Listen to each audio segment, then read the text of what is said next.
welcome to our channel. Together we set out to explore great works of literature. Well dressed in elegant clothing, because why the hell not?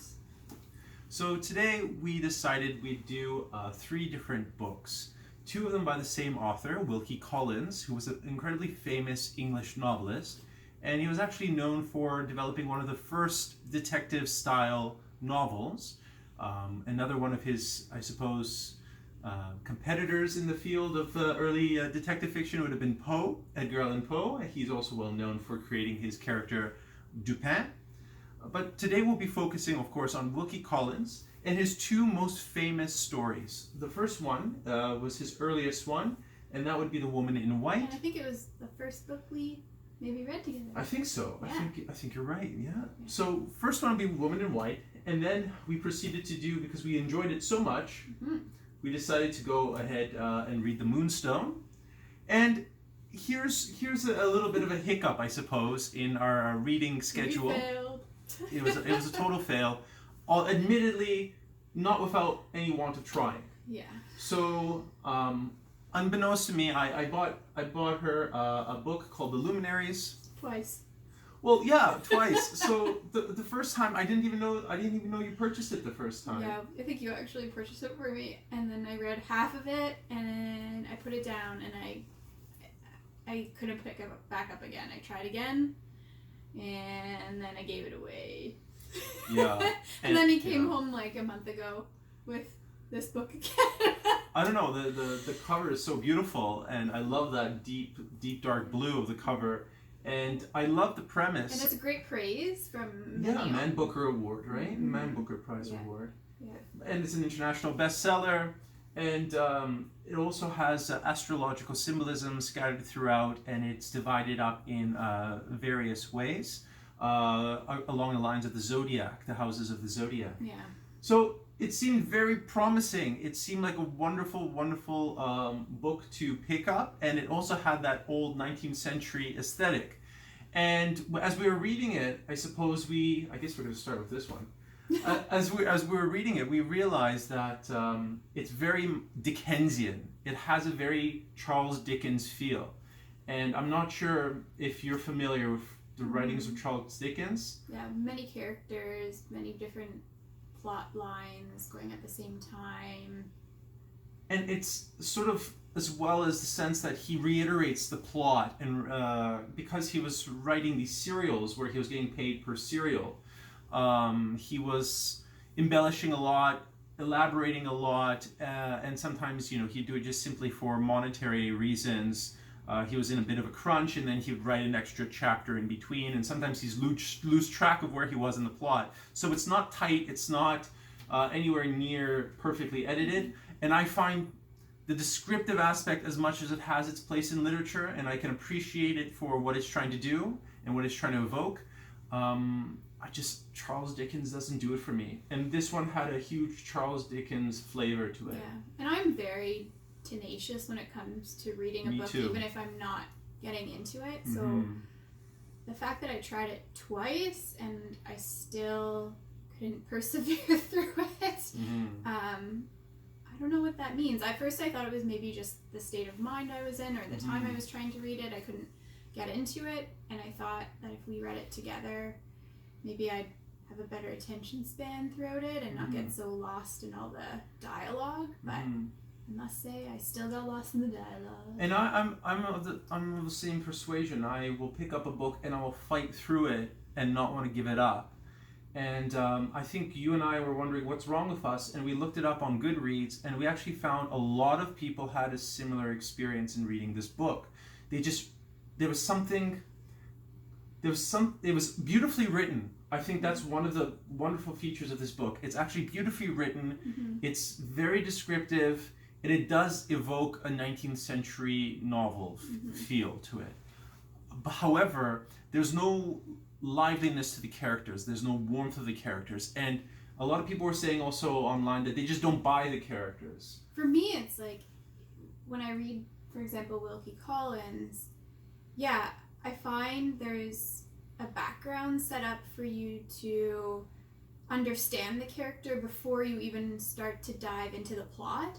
And I find with this book, we're just kind of right into the plot right away, and I don't care. Like, I don't care about the characters because I don't know them, really. Yeah. And not through the dialogue do I really even get to learn to know them that much better. Maybe a bit Moody, the character Walter Moody, a little bit, but then. Well, good on you for remembering. Yeah, but then, kind of they steer away from that character too quickly onto other characters, and then I cease to care anymore about them. And it becomes a bit of a slog. Yeah. Anyway, we have it with these other three for a reason. And so the reason being is that apparently Wilkie Collins and Charles Dickens were actually good friends, and I saw that parallel here between sort of Wilkie Collins' mysteries or his suspense novels and this mystery thriller. I would say more mystery, and it wasn't very thrilling. In the Luminaries, that's in the style of Dickens. Of course, it's not by Dickens. It's Eleanor Catton, I should say. And she was actually born in London, Ontario. Was she? I thought she was in New Zealand. No, she actually grew up in New Zealand. Oh, okay. Yeah, but she was born in London, Ontario. So a Canadian we have among us. Wish I was more patriotic about that. Well, it's fair. I mean, like world literature, it's kind of like it's quite a competitive world, I suppose. But when you find a good gem, it kind of illuminates. Please tell us if you've read this book, and maybe you have. I'd be more than willing to try and pick it up again. That's how tenacious I am. If you can tell me a hint, like, does it get better than I got halfway the first time, about a quarter of the way the second time with you? Yeah. So if you have any tips on, does it get better? Is it worthwhile kind of sticking to the end? Or maybe 3/4 of the way, I don't know, it all of a sudden sparks people's interest a little bit more. Let me know if you liked it or didn't like it. Because the girl at the bookstore, when I did go to the counter to purchase it, she was like, "Oh, this is a great book." Yeah, I'd like to know why people like it. I wonder. Yeah. So moving on, I suppose we'll jump a little bit back to this first book here, The Woman in White, and this one was actually published in, I believe it was 1859, and when we read this was really absorbing. We really enjoyed this one, the way it was written, the suspense, sort of the way the plot progressed. Yeah, they had great characters. Two of my favorite the two favorite characters was Marion, in my opinion, and Count Fosco. Oh, Count Fosco. I love, it's been a while since we've read this, and the first kind of image that comes to my mind when introducing Marion.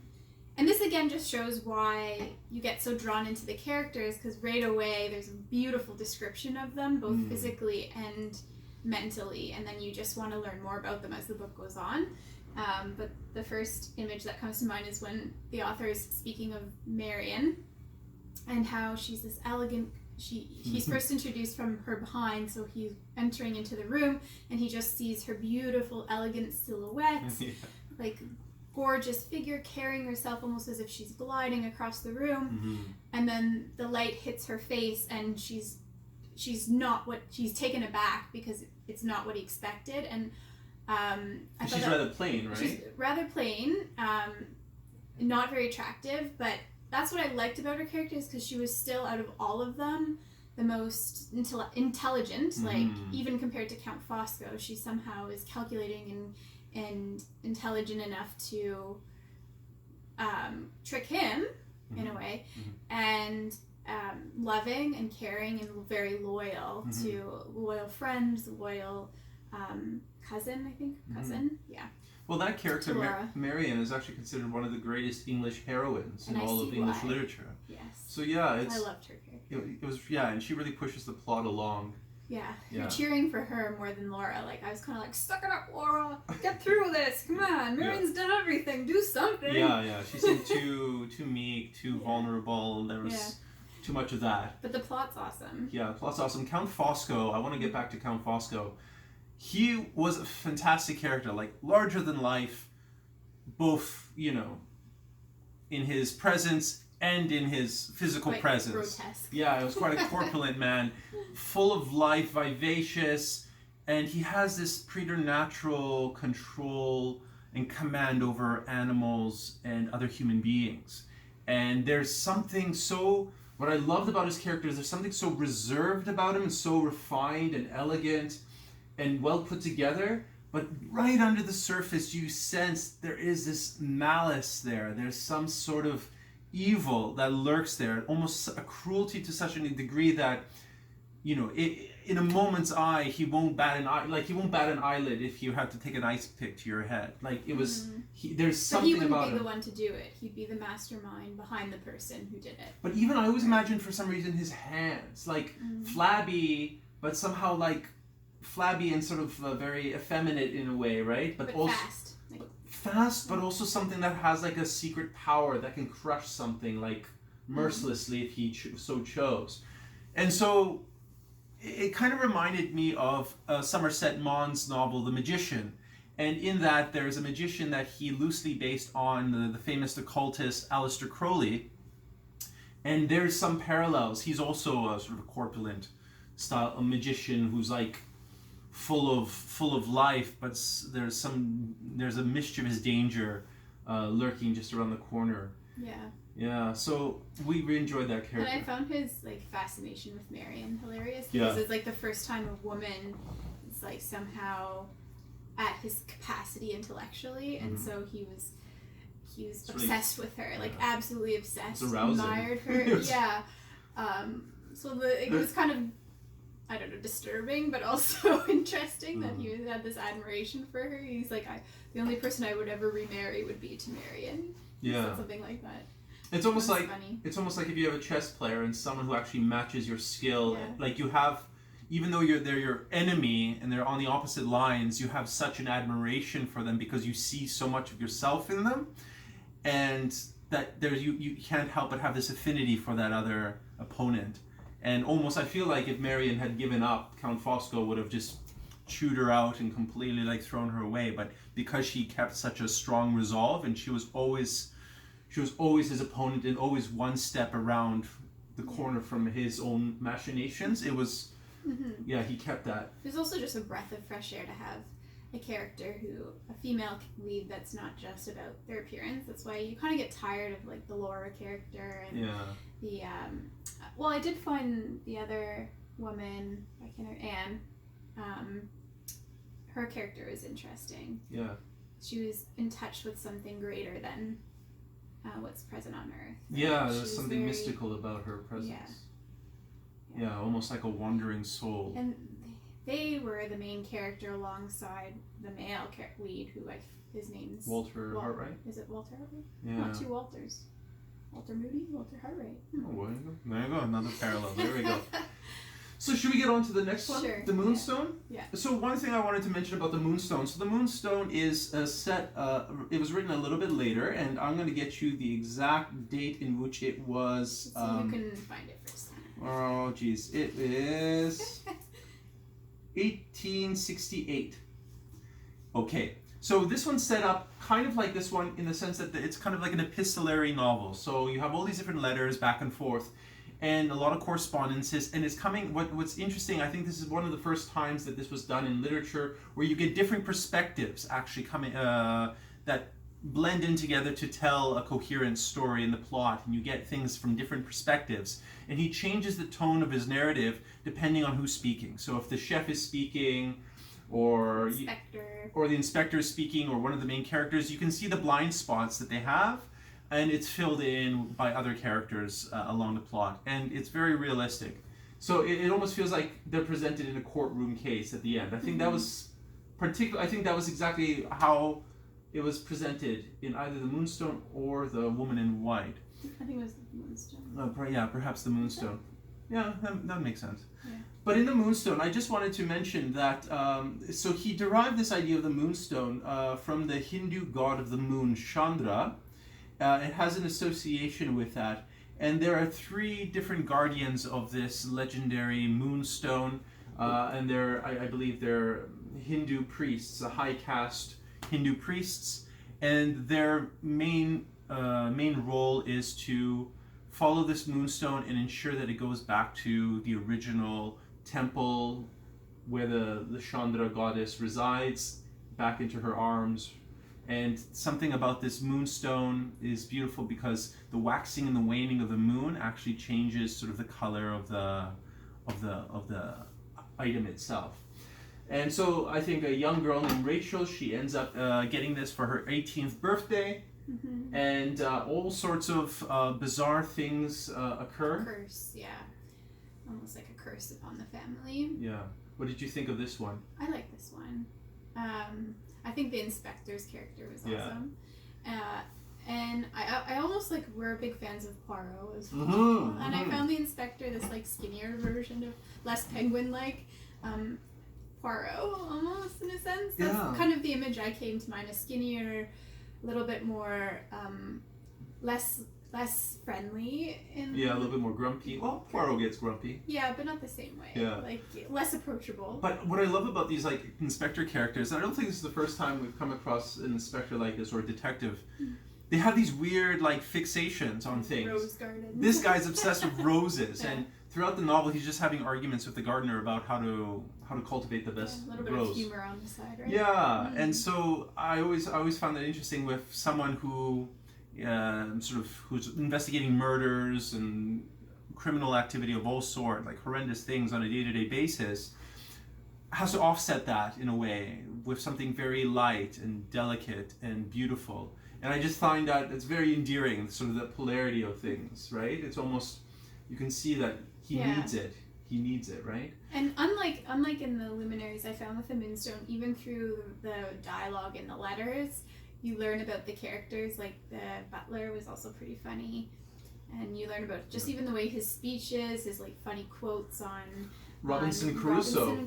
That's right. Like, you kind of just you see these little characteristics coming out through the way they write and interpret the story in hindsight, kind of thing. That's right. Yeah. So the Robinson Crusoe thing is this one warden of the estate. He's like the head butler as well. He finds every bit of wonderful wisdom under the sun in the book Robinson Crusoe, and he's constantly quoting it as if he's quoting the Bible. And it's actually rather hilarious because he's so convinced of this sort of like this absolute magical properties of Robinson Crusoe that he will take it wherever. He's completely worn down his own copy, but he looks for all the things that are happening in the plot, and he looks to Robinson Crusoe as his guide to elucidate some of the sort of the mysteries.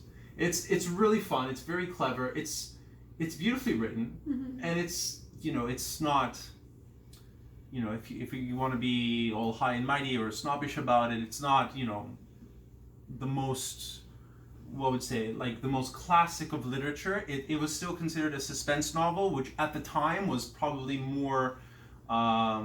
It would have a lot of detractors and people who kind of look down upon it as just simply, something you'd get on the newspaper stand and just, not like, kind of not top tier literature. But this is so fun to read, and it's wonderful to kind of get lost in that world as well. I found them rather different in their scope. So The Woman in White was more, I found, psychological. So I found that one a little bit more riveting in the sense that there was, you can feel the tension of this, of being in a house where a few people are actually plotting against you and doing it in the most underhanded means possible. And there's something quite scary about that. There's a sense of drowning where people, and so intelligent these sort of villains would be, that even bringing it to a court would not guarantee, like, even though it's almost you're very much undoubtedly there's something fishy is going on, but you wouldn't be able to bring evidence to a court in order to have them prosecuted because they've done things so by the books and so underhandedly that there's almost like nothing for you to do but to submit, and there was something unnerving about that. And I feel like I didn't predict the ending until it was almost over in The Woman in White. And she's really good at predicting the end of stories. But I think with the Moonstone, I kind of had it all figured out pretty early on. Like the plot was a little bit more simple. So I don't mean to guess the ending. I just I kind of figured it out. Pretty early on. Whereas The Woman in White, I still wasn't sure close to the end, and then I gradually figured it out. And with the Moonstone, there was a sense of sort of that sort of oriental wonder, sort of that Eastern the mystery of the Orient, the mystery of the East is very much present there, and I think it was quite fashionable at the time as well. So there is a sense in which there's a Gothic element. I would say to both of them. I would say maybe all three of them have a Gothic vibe to it. Yeah. It's not full blown Gothic romanticism, but it definitely has some evocative moments that speak to that. I really like the way, at least in the Luminaries, that they set up the town description. I thought that was pretty. I thought it would dive a little bit deeper, but I could picture this like cozy little gold rush town that most people have already moved out of. Yeah, where all the brawling and the drinking is kind of like mostly that's part of the allure of it. Anything else you want to say? Well, let's rate these. Rate them? Okay. Yeah. The Woman in White. I would rate it 4.5 out of 5. I'm gonna give it a 5. I really like this one, and I found it very interesting. So yeah. 5 for me. Okay. What would you say? 4. I'm gonna give it a 4. Yeah, I'd say 4. Finally, we agree on something. Nice. Boom. All right. And then. Oh, I feel so bad. How can you even rate something you didn't finish? Yeah, very fair, very fair. But the portion I read, I would give it a 3. I would give it a 3 as well. Yeah. I think that's fair. I think I've seen worse online. Yeah. But I would say 3. Oh my goodness, we're gonna start a fire here. But yeah, I would give this one a 3. Not our favorite, and hopefully one of the few that we will not be able to finish. I'd give the cover a 5.5. The cover was awesome. Because obviously it captivated Sean twice to purchase it. I really like dark blue. Clearly. Okay. All right. Well, thank you. Thank you for joining us this evening, and I hope you have a pleasant evening. And cheers. Any other mystery novels that you, or crime novels that you find intriguing that you think would be worthwhile us reading? Please let us know in the comments. Absolutely. Cheers. Cheers.